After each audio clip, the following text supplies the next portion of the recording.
Hi viewers, if you are watching my video, that is Sudha Biology 13 channel for the first time, please subscribe and press the bell icon so that you will be receiving the notifications further. And if you like my video, please share it. Okay.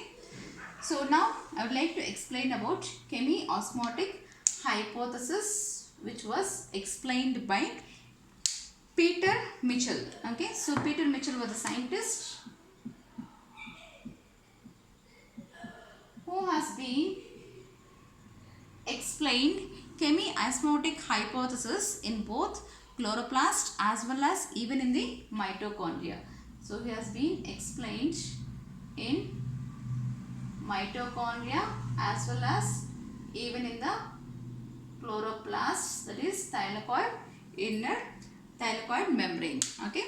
So now in the previous sessions we have been discussed the light reaction, how it has been occurred, and through non-cyclic photophosphorylation we have been discussed about the transportation of electrons, okay, where there is involvement of two photosystems, that is photosystem 2 as well as photosystem 1, which enhances the rate of photosynthesis according to Emerson effect. Okay. So now photosystem 2, once it receives the sunlight, and this will not be in a stable state, so the excitation of chlorophyll pigment takes place, which releases the electrons, and this electrons will be carried through electron carriers in jet stream manner. Okay, so like this electrons will be carrying in a jet stream manner. So from photosystem 2, it will be accepted by primary electron acceptor, that is pheophytin, and from there this will be passing downhill process. Okay, so in a jet stream manner, that is to pheophytin, next quinone, next plastoquinone, next cytochrome B6F complex. So while there is transportation of electrons downhill, okay, down the gradient, there is even pumping of protons from the stromal region. So we have been said that a plastoquinone, which is a hydrogen acceptor, okay, from the stromal region. So now this, with these complex cytochrome B6F complex, now the protons will be pumped towards the lumen of thylakoids. So for each electron, that means if one electron, okay, is passing down, it pumps 2 protons. So for 2 electrons which are being carried through electron carriers, it pumps total 4 protons. Okay, it pumps 4 protons from the stromal region from 2 electrons. When 2 electrons are passing down the gradient, it pumps 4 protons towards the lumen of thylakoids, that is from the stromal region. And there is also photolysis of water, okay, that is photolysis of water which is occurring in the lumen. So this is a lumen of thylakoid. Okay, so there is photolysis of water which is occurring in the lumen of thylakoids, which is associated with photosystem 2, and once it undergoes photolysis, it releases electrons, protons as well as oxygen molecule. So oxygen will be slowly diffused out and electrons will be given back to the same reaction center, as it is a compensation process of loss of electrons. To the same reaction center it is being given.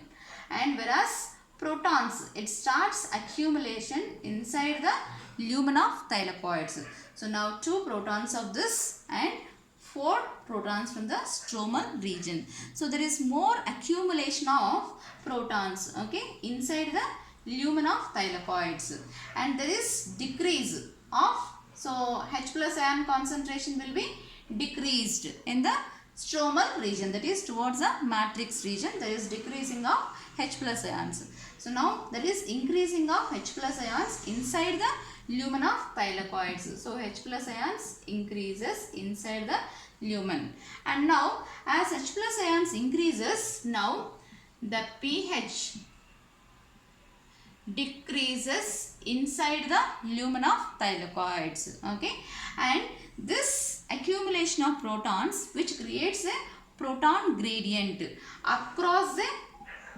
So the proton gradient which is being created across the thylakoid membrane. Okay, so there is more accumulation of protons inside the lumen of thylakoids, which creates a proton gradient across the thylakoid membrane.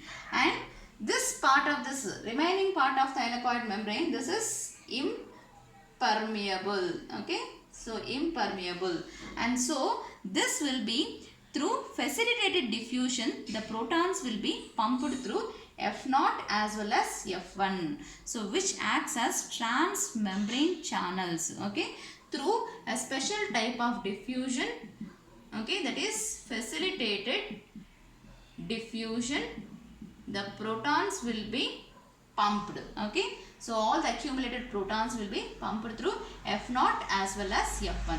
So when these protons are pumped, there is a conformational changes, that is rotational changes which is occurring in this complex, which leads to synthesis of ATP from ADP and inorganic phosphate in the presence of enzyme ATP synthase. When protons are passing across this thylakoid membrane, okay, through F0 and F1 complex, that is coupled F0 and F1 complex, there is a rotational changes, that is conformational changes which is occurring, okay. So this undergoes conformational changes, that is structural changes, which rotates the complex, and so there is synthesis of ATP from ADP and inorganic phosphate in the presence of enzyme ATP synthase. So for every 3 protons, okay, for every 3 protons, one ATP is going to be synthesized, okay. So for every 3 protons which are pumped down, one ATP will be synthesized, and remaining protons will be even moving towards this NADP for NADP reduction, okay. So this is chemiosmotic hypothesis, which is explaining the process by Peter Mitchell in mitochondria as well as even in chloroplast. So this is how the ATP is being synthesized in thylakoid membrane of chloroplast, as well as this Peter Mitchell has been explained this chemiosmotic hypothesis in mitochondria also, okay. So this is how chemiosmotic hypothesis can be explained. Thank you.